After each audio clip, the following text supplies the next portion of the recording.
बिस्मिल्लाहिर्रहमानिर्रहीम। अस्सलाम वालेकुम dear students and dear viewers. खुशियाँ कैसे और कहाँ तलाश करें, यह है आज का टॉपिक और इस टॉपिक पर डिस्कशन करने के लिए हम आपकी खिदमत में हाजिर हुए हैं। सबसे पहली चीज़ हमें ये जानने की ज़रूरत है कि खुशियों से मुराद क्या है, हैप्पीनेस किस चीज़ को कहते हैं। क्योंकि अगर हमने यही सही तरीके से नहीं जाना कि खुशियाँ या हैप्पीनेस से मुराद क्या है, तो फिर हम उसको कहाँ और कैसे तलाश करें के हवाले से कभी नहीं ढूंढ पाएंगे, या अगर ढूंढ भी पाए तो मुमकिन है गलत डायरेक्शन में हम चले जाएं।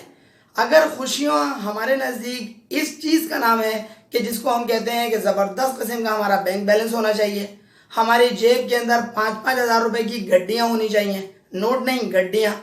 अगर खुशियाँ हमारे नज़दीक ये है कि बहुत बड़ा हमारा घर होना चाहिए कई हज़ार गज के ऊपर, अगर खुशियाँ हमारे नज़दीक ये है कि घर के बाहर एक नहीं कई गाड़ियाँ होनी चाहिए और वो नए मॉडल की होनी चाहिए, तो फिर ऐसी सूरत में मेरा अपना ज़ाती ख्याल ये है कि खुशियाँ इस चीज़ का नाम नहीं है। क्योंकि अगर यही सारी चीज़ें खुशियाँ आप इनको करार देते हैं तो फिर दुनिया के जो करोड़पति अफराद हैं, जो अरबपति अफराद हैं, उनको तो फिर बहुत ज़्यादा खुश रहना चाहिए, क्योंकि वो तो करोड़पति हैं, वो तो अरबपति हैं, सिर्फ पति नहीं है बल्कि करोड़पति हैं और अरबपति हैं। तो ऐसी सूरत में सबसे ज़्यादा खुश तो फिर ऐसे ही अफराद को होना चाहिए। लेकिन अगर आप तारीख़ के अंदर इन लोगों को ज़रा स्टडी करें, अगर इन लोगों का मुताला करें, तो आपको ये बात नज़र आएगी कि इनमें से बेशतर अफराद खुशियों का खे का जो नुक्ता होता है उससे भी महरूम है।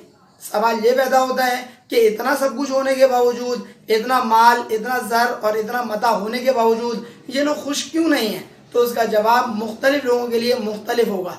यहाँ हम सिर्फ साबित ये करना चाह रहे हैं कि ये बात याद रखिएगा, कभी भी खुशियों का पैमाना जो है वो मालो दौलत को करार न दें। क्योंकि अगर ऐसा ही हो तो दुनिया के करोड़पति और अरबपति सबसे ज़्यादा उनको खुश रहना चाहिए, जबकि हकीकत इसके बरक्स है। बहुत कम ऐसे करोड़पति, बहुत कम ऐसे अरबपति आपको दुनिया में नज़र आएंगे जिनके पास खुशियों से वो माला माल होंगे, बल्कि खुशियों का खे का नुक्ता भी वो मुमकिन है तरस रहे हैं। साबित ये हुआ कि खुशियों का मालो दौलत से तो कोई लेना देना, कोई ताल्लुक़ नहीं है। कि अगर आपके पास पैसा ज़्यादा है तो आप खुश ज़्यादा होंगे, पैसा कम है तो खुश कम होंगे, ये बात तो तय पाई। अब सवाल ये पैदा होता है कि फिर हम खुशी किस चीज़ को करार दें, हैप्पीनेस किस चीज़ को करार दें, और इसको तलाश कहाँ करें और कैसे करें। उसका जवाब बहुत सिंपल सा है। अगर आपके घर के अंदर कोई क्यारी है तो उस क्यारी के अंदर अगर आप रोज़ाना पानी डालते हैं और वो लहलहाते हुए आपको फूल नज़र आ रहे हों, आपको पत्ते नज़र आ रहे हों, आपको ग्रीनरी नज़र आ रही हो, तो उसको देख के आपको खुशी मुयस्सर आएगी। अगर आपके वालिदैन हयात हैं और अल्लाह करे उनको साथ सेहत या अल्लाह ताला लंबी उम्र अता करे, वालिद या वालिदा किसी भी दोनों में से जो भी हयात हों, उनकी जब आप खिदमत सर अंजाम देते हैं और आपकी खिदमत करने की वजह से वो आपको दुआ देते हैं तो आपको एक खुशी मुयस्सर आती है। अगर आप मैरिड हैं और आपके बच्चे हैं तो अपने बच्चों के चेहरे के ऊपर जो मुस्कुराहट देखकर आपके चेहरे के ऊपर जो मुस्कुराहट आएगी वो दरअसल खुशी का नाम है।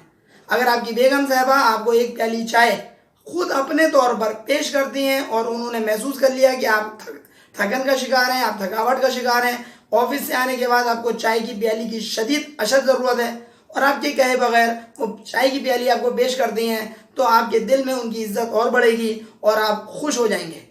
अगर आप अपने घर वालों के लिए तोहफे तोहफ़ लेकर आते हैं, तोहफे तोहफ़ का ये मतलब नहीं कि कोई महंगे तोहफे तोहफ़, छोटी छोटी मामूली चीज़ें अगर आप अपने बच्चों के लिए, अपनी फैमिली मेम्बर्स के लिए लेकर आते हैं और आपके वो चीज़ पेश करने की वजह से उनके चेहरे पे मुस्कुराहट आती है, वो थैंक यू का लफ्ज़ आपसे कहते हैं, तो यकीनी तौर पर आप खुश होंगे।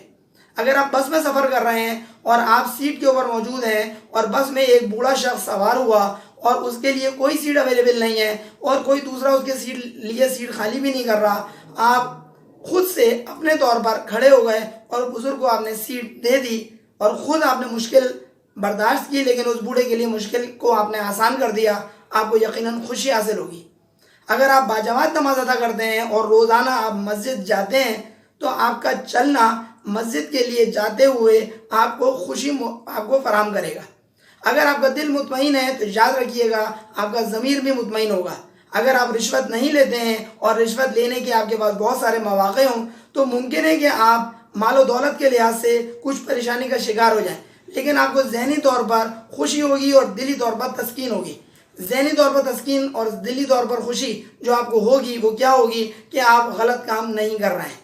اگر آپ اپنی زندگی گزار رہے ہیں اس طریقے کے تحت جو کہ پروردگار نے آپ کو کہا ہے اور ان تمام چیزوں سے بچنے کی کوشش کر رہے ہیں جن چیزوں سے بچنے کے لیے کہا ہے، تو یقیناً آپ کو خوشی ہوگی۔ اگر آپ کا دل اس بات پر آمادہ ہے کہ انشاءاللہ تعالیٰ آپ کو جنت میسر آئے گی، کیونکہ آپ پروردگار کی معصیت سے بچ رہے ہیں، اپنے آپ کو گناہوں سے بچا رہے ہیں، تو پروردگار آپ کو انشاءاللہ تعالیٰ بہت اچھا مقام عطا کرے گا اور آپ پروردگار کی باتوں پر عمل بھی کر رہے ہیں جن باتوں کے اوپر حکم اس نے دیا ہے، تو یقیناً آپ کو خوشی ہوگی۔ آپ مجھے بتائیں خوشیاں کہاں ہیں؟ اس کا جواب بہت پیارا ہے کہ خوشیاں آپ کے اطراف میں ہیں، خوشیاں آپ کے چاروں طرف ہیں۔ شرط کیا ہے کہ آپ ان خوشیوں کو تلاش کریں، اپنی خوشیوں کو آپ خود ڈھونڈیں۔ خوشیاں آپ کے اندر ہیں، خوشیاں آپ کے باہر ہیں۔ ہم خوشیوں کو تلاش کرتے ہیں بڑی بڑی چیزوں کے اندر کہ اگر مجھے امریکہ کی سٹیزن شپ مل جائے، اگر مجھے گرین کارڈ مل جائے، اگر میری لاٹری نکل آئے، اگر میرا بہت بڑا بنگلہ ہو جائے، اگر میری کوٹھی ہو جائے، اگر مجھے لینڈ کروزر مل جائے، اگر مجھے پی ایچ ڈی کی ڈگری مل جائے۔ ضروری نہیں ہے کہ یہی ساری چیزیں آپ کو خوشیاں مہیا کر کے دیں، چھوٹی چھوٹی چیزوں کے اندر خوشیاں چھپی ہوئی ہیں۔ آپ سڑک سے گزر رہے ہیں، آپ کسی گلی سے گزر رہے ہیں، وہاں پہ آپ کو کوئی راہ کے اندر رکاوٹ نظر آتی ہے، کوئی پتھر نظر آتا ہے، آپ نے اس کو سائڈ میں کر دیا پروردگار کی خوشنودی کی خاطر، کہ آپ کو خوشی نہیں ملے گی؟ 100% آپ کو خوشی ملے گی۔ اپنے والدین کی اطاعت کریں، اپنے چھوٹے بچوں کا آپ خیال کریں، اپنے اہل خانہ سے محبت سے پیش آئیں، اپنے پڑوسیوں سے حسن سلوک کا مظاہرہ کریں، باجماعت نماز ادا کریں۔ کیا ان سب باتوں سے آپ کو خوشی نہیں ملے گی؟ 100% ملے گی۔ کتابوں کا مطالعہ کریں، قرآن مجید کی روزانہ تلاوت کرنے کی کوشش کریں، اس کا ترجمہ بھی ساتھ پڑھیں تاکہ آپ کو پتہ چلے پروردگار آپ سے اور مجھ سے کیا کہہ رہا ہے۔ قرآن مجید صرف اور صرف مردے کو دفنانے کے بعد اس کی روح کے ایصال ثواب کے لیے ہم استعمال کرتے ہیں عام طور پر، جبکہ قرآن مجید زندوں کے لیے ہے، مردوں کے لیے نہیں ہے۔ مردوں کے ایصال ثواب کے لیے قرآن مجید کو استعمال کیا جا رہا ہے، بہت اچھی بات ہے، لیکن پروردگار مخاطب ہے زندوں سے، مردوں سے مخاطب نہیں ہے۔ ہم نے قرآن مجید کو طاقت کے اوپر رکھ دیا ہے۔ استعمال کب کرتے ہیں؟ جب اپنی ماں، اپنی بہن، اپنی بیٹی، اپنے گھر کے اندر دوسرے جو اہل و عیال ہوتے ہیں ان کا ہمیں خیال آتا ہے کوئی بیمار ہو جائے، یا گھر میں اگر ہماری کوئی بہن یا ہماری کوئی بیٹی رخصت کر رہے ہوں تو اس کے سر کے اوپر قرآن مجید ان کا بڑے بھائی رکھ رہے ہوتے ہیں۔ کیا قرآن مجید صرف اس لیے؟ قرآن مجید کی تلاوت سے ہم دور ہیں اور اس کے ترجمہ پڑھنے سے بھی ہم دور ہیں۔ میں مجموعی طور پہ بات کر رہا ہوں، جو لوگ تلاوت کرتے ہیں ان کو میرا سلام ہے۔ اس سوال کا جواب کیا ہے کہ جو خوشیاں ہوتی ہیں وہ یاد رکھیے گا ہمارے اطراف میں موجود ہیں، ان خوشیوں کو ڈھونڈنا ہمارا کام ہے۔ ہم کیا کر رہے ہوتے ہیں؟ ان خوشیوں کو ڈھونڈ رہے ہوتے ہیں بہت ساری ایسی چیزوں کے اندر کہ جن کے اندر خوشیاں ڈھونڈ کر ہمیں نکال کر حاصل ہونا بہت زیادہ ہمارے لیے مشکل ثابت ہو جاتا ہے۔ اگر ہم چھوٹی چھوٹی چیزوں کے اندر خوشیاں تلاش کریں تو یقین کریں ہماری زندگی بہت زبردست ہو سکتی ہے اور ہم ہر وقت خوش و خرم رہ سکتے ہیں۔ امید ہے ہماری اس بات کو آپ یقینی طور پر ایگری کریں گے اس بات سے، اور آپ اگر ایگری کریں تو اپنے فرینڈ میں اس کو ضرور شیئر کروائیں تاکہ زیادہ سے زیادہ لوگ خوش و خرم رہنے کا آسان سا طریقہ جان سکیں۔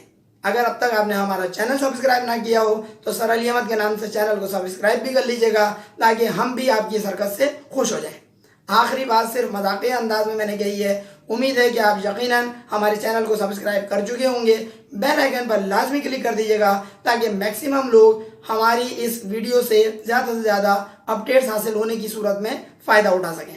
اگلی ویڈیو لیکچر تک کے لیے اپنے ٹیچر سر علی احمد کو اجازت دیجیے۔ اپنا بہت خیال رکھیے گا۔ السلام علیکم۔